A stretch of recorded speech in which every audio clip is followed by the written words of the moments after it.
Bismillah, assalamu alaikum wa rahmatullahi wa barakatuh. Inch'Allah, cette vidéo a pour but de vous rappeler des choses très simples que vous pouvez faire pour gagner énormément de hasanat. Donc, nos frères et sœurs qui sont reconvertis à l'islam et autres. Bonjour aux non-musulmans qui tomberaient sur cette petite et modeste vidéo. La première des choses que j'aimerais vous rappeler, c'est félicitations qu'Allah subhanahu wa ta'ala accepte vos œuvres. Et je comprends que ça doit être très difficile pour vous de vous reconvertir à l'islam, que beaucoup de gens parmi vous subissent des choses très compliquées à gérer au sein de leur propre famille. Mais khir, Inch'Allah, c'est pour ça qu'Allah subhanahu wa ta'ala vous a pardonné tous vos péchés et il vous promet, Inch'Allah, d'énormes récompenses le jour de la résurrection. Donc la première chose que j'aimerais rappeler, c'est une chose très simple.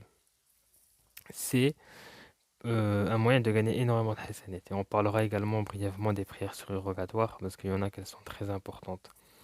Comment acquérir beaucoup de bonnes actions relativement facilement? Tout simplement, il vous suffit de réciter la sourate Al-Ikhlas, la sourate 112 du Coran, car cette sourate-là vaut le tiers du Coran. Donc celui qui la récite à 3 reprises, il a la récompense d'avoir lu tout le Coran en hasanat. Et n'oubliez pas d'apprendre ce genre de choses à ceux qui ne savent pas, car le messager d'Allah alayhi salatu wassalam, a dit celui qui montre une bonne voie, il a la même récompense que celui qui l'accomplit. Donc, sourate Al-Ikhlas, elle est très importante. Et également, malheureusement, certains croyants délaissent euh, le dhikr à la fin de chaque prière. Donc il y a plusieurs variantes. C'est soit vous dites 33 fois Subhanallah, Allahu Akbar, Alhamdulillah, soit vous dites 25 fois, d'accord? Ou soit, si vous êtes fatigué, vraiment, vous dites au moins 10 fois. 10 fois, c'est le minimum, et vous rajoutez La ilaha illallah. Les récompenses sont incommensurables, et je vous incite, Inch'Allah Ta'ala, à aller vérifier par vous-même dans les hadiths, et vous verrez que ce que je vous dis est bien réel. Et ensuite, il faut dire si tu dis par contre, c'est spécifique à l'invocation de 33 fois. Si tu dis 33 fois Subhanallah, Allahu Akbar, Alhamdulillah, tu clôtures avec l'invocation suivante. Ashhadu la ilaha illallah, wahdahu la sharika la, lahul mulk wa lahul hamd, wa huwa ala kulli shay'in qadir. Et tous tes péchés te seront pardonnés, même s'ils font l'écume de la mer. Certains musulmans délaissent également l'évocation d'Allah subhanahu wa ta'ala, le dhikr. Le fait de dire Subhanallah, Alhamdulillah, Allahu Akbar plusieurs fois, c'est très important. Parce que ces paroles-là, elles ont plusieurs récompenses. Parmi les récompenses, c'est qu'elles valent des aumônes en hasanat pour chaque parole prononcée. Et celui qui prononce Subhanallah, Allahu Akbar, Alhamdulillah, etc., c'est un arbre qui est construit, Inch'Allah, fil Jannah, si t'en fais partie le jour du jugement dernier, un arbre en or ou un arbre en argent. Donc, d'où l'importance de répéter ce genre de paroles-là. Il y a la possibilité de construire des palmiers également, qui n'ont encore une fois rien à voir avec ce bas monde. C'est des choses qui n'ont le paradis d'Allah subhanahu wa ta'ala ne ressemblent en rien en ce bas monde. Il faut tout simplement dire Subhanallah ou bihamdi. Donc voilà, chacun fait comme c'est l'intention qui compte. Donc Subhanallah ou bihamdi, pour chaque parole, tu as un palmier construit au paradis. Ou alors tu peux dire Subhanallah al-Adim ou bihamdi. Donc c'est relativement très important de prononcer ce genre de paroles parce qu'on le retrouvera dans notre livre.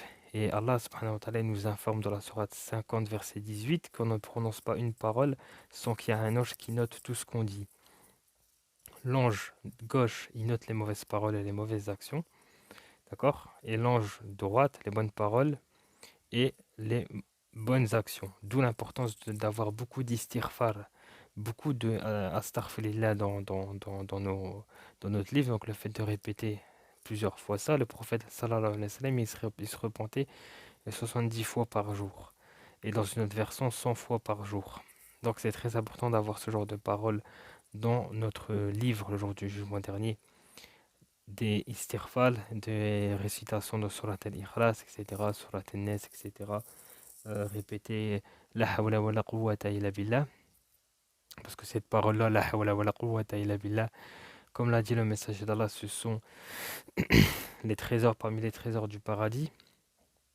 Donc ça signifie qu'Allah subhanahu wa ta'ala, il offrira des trésors fil Jannah à ceux qui prononcent ce genre de paroles-là. Et si je ne me trompe pas, Allah wa alam, c'est également une porte spécifique au paradis pour celui qui répète plusieurs fois vraiment de façon régulière cette phrase-là. Il a été rapporté qu'il y a 8 portes au paradis et que par exemple les prieurs rentreront dans la porte du paradis qui s'intitule la porte des prieurs. Donc ici on parle naturellement de ceux qui ont été assidus aux prières surérogatoires. Comme pour les jeunes, les jeûneurs ils rentreront dans la porte du jeûne, des jeûneurs, pardon, et c'est ceux qui accomplissent le jeûne surérogatoire. D'ailleurs, à ce propos, celui qui jeûne un jour pour Allah, subhanahu wa ta'ala, Allah Azza wa Jalla, il écarte son visage de 70 ans du feu. Donc c'est un hadith unanimement reconnu.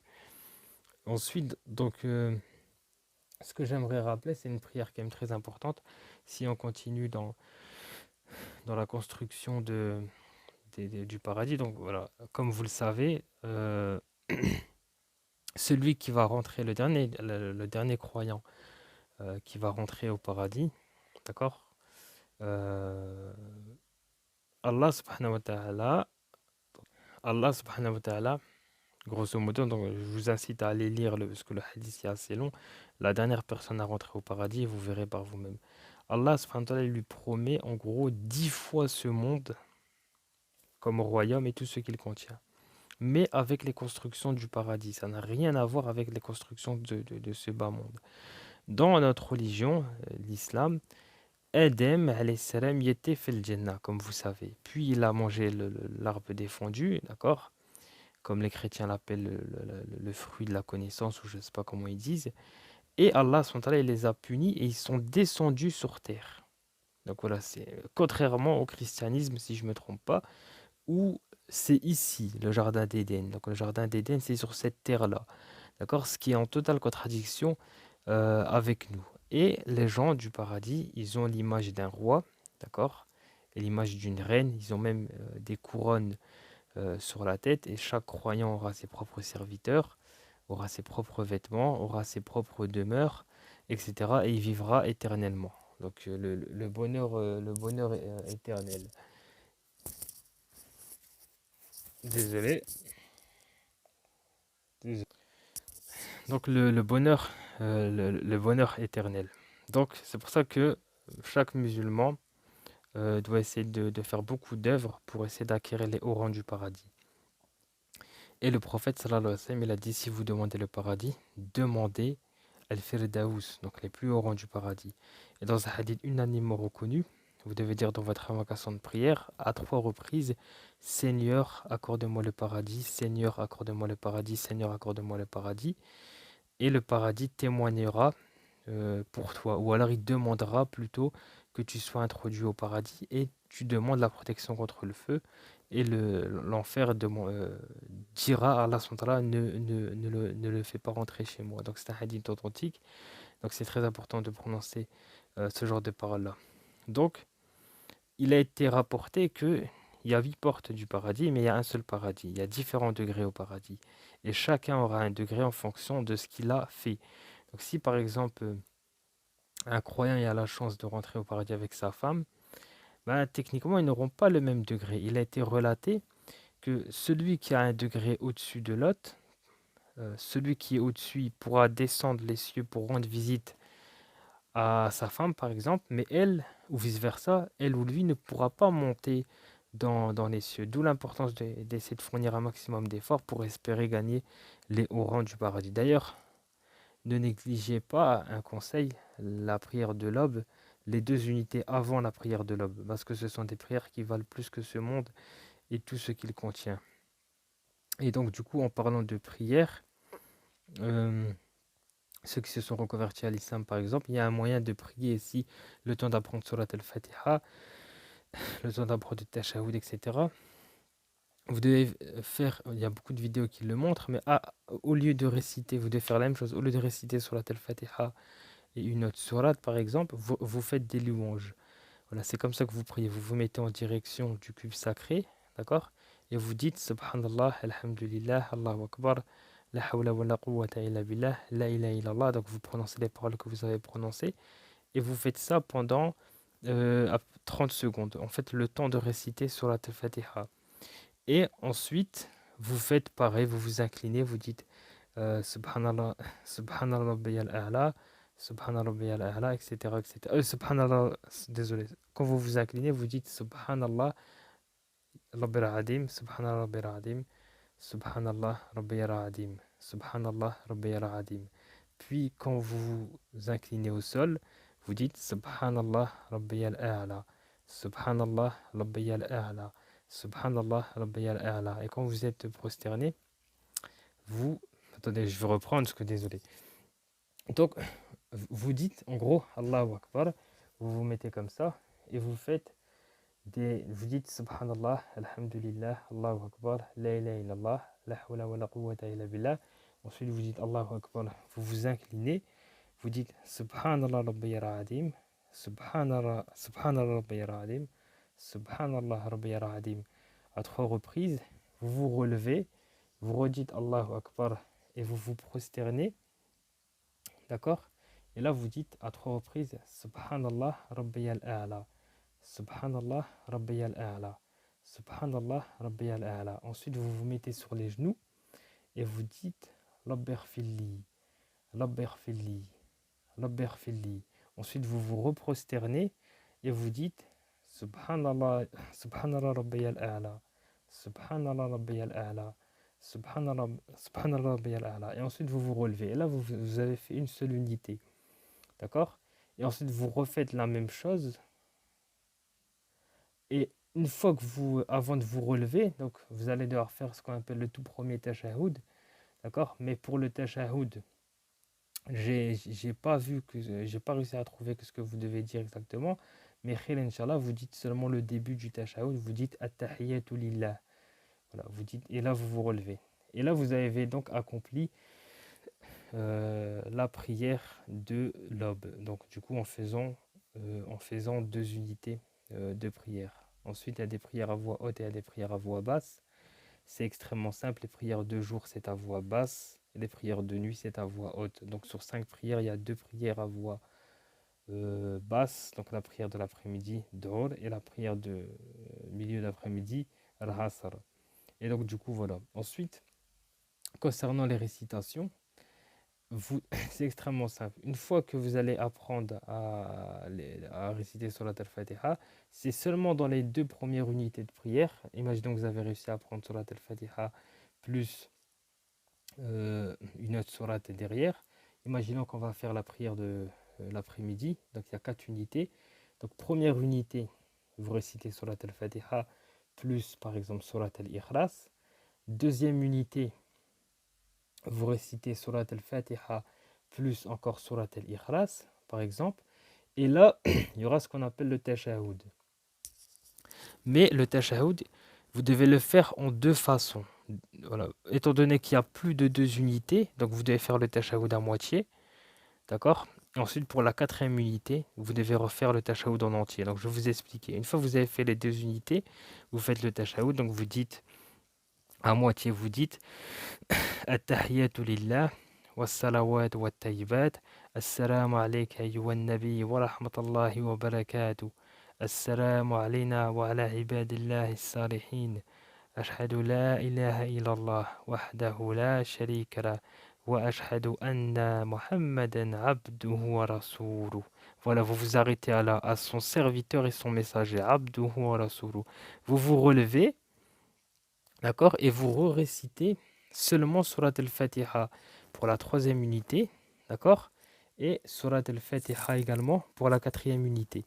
Et là, vous avez fini. Et ensuite, quand le tashahhud final, vous le dites en entier. Donc vous dites At-Tahiyyatu lillah was-salawat wat-tayyibat. Assalamu alayka ayyuhan nabi wa rahmatullahi wa barakatuh. Assalamu alayna wa ala ibadillahi as-salihin. أشهد لا إله إلا الله وحده لا شريك له وأشهد أن محمدا عبده ورسوله اللهم صل على محمد وعلى آل محمد كما صليت على إبراهيم وعلى آل إبراهيم في العالمين إنك حميد مجيد. Et là, tu dis Assalamu alaikum wa rahmatullahi wa barakatuh. Assalamu alaikum wa rahmatullahi wa barakatuh. Là, je me suis trompé, mais on commence par la droite. Donc voilà, ça c'était juste pour vous expliquer ça brièvement. Mais Si je continue dans les explications, et c'est très important également, une invocation qui vous permet d'avoir beaucoup de hasanat, énormément de hasanat, c'est l'invocation de prière quand tu demandes le pardon pour les croyants et les croyantes. En sachant qu'Allah il a également dit dans le Coran, demande pardon pour ton péché et pour les croyants et les croyantes. Donc il suffit de dire Allahumma ighfirli wal muslimin wal muslimat. Tu peux dire également en français Seigneur pardonne-moi, ainsi qu'aux musulmans et aux musulmanes, et aux morts et aux vivants. Et selon la parole prophétique, tu vas obtenir une hasanat pour chaque croyant mort depuis l'époque de Adam alayhi salam. Donc ça fait des millions de hasanat en une invocation. Et si vous voulez le dire en arabe et perfectionner l'invocation, vous dites Allahumma ighfirli wal muslimin wal muslimat wal mu'minin wal mu'minat wal ahya minhum wal amwat. Donc, et tu as une hasanat, Inch'Allah ta'ala, pour chaque croyant. Maintenant, je vais parler des prières surérogatoires. Il y a ce qu'on appelle une prière surérogatoire qui permet d'avoir des maisons au paradis spécifiquement construites par Allah subhanahu wa ta'ala. C'est la prière de Rawatib. C'est, le prophète il a dit, il n'y a pas un croyant qui fait 12 unités de prière surérogatoire en dehors des prières obligatoires sans que par cela, Allah subhanahu wa ta'ala lui crée au paradis une maison. Et tout commence à la prière de l'aube. Vous faites 2 unités avant la prière de l'aube. Ensuite vient la prière de l'or, la prière de l'après-midi. Vous faites 4 unités avant. Donc 2 unités, salutation complète, plus 2 unités, salutation complète. Puis vous rajoutez derrière 2 unités. Ensuite vient salat. Ensuite pour la prière de salat al-maghrib, vous rajoutez 2 unités derrière et salat al-isha, 2 unités derrière, ce qui vous fait un total de 12 unités de prière surérogatoire. Et selon le hadith, Allah vous pardonne vos erreurs effectuées dans la prière. D'accord. Ça peut être un manque de concentration ou autre. Et en plus de ça, il vous construit une maison au paradis à chaque fois que vous faites cette œuvre-là. Donc c'est très important. Il y a également un moyen, ça fait 17 minutes, d'obtenir la récompense du Hajj, mais peut-être qu'on verra ça, Inch'Allah, un autre moment. Là, je vais vous rappeler, parce que ça fait trop long, je vais vous rappeler un dernier hadith très important, deux, pardon, concernant la prière de Salat Doha. C'est une prière très importante, D-O-H-A, et je vous incite à lire les hadiths authentiques à ce propos pour vous motiver à le faire. Salat Doha, elle commence quand le soleil s'est levé. Donc après la prière de Shuruk, qui est à peu près 20 minutes, ça dépend où vous habitez, mais généralement 15 minutes, voire 20 minutes après Salat de Shuruk. D'accord. Et elle s'arrête quand? Jusqu'à avant, un petit peu avant la prière de l'après-midi. Et le prophète, Aïcha l'a dit, qu'elle a l'agré, que le prophète faisait 8 unités de prière surérogatoire. Donc toujours 2 unités avec salutation complète.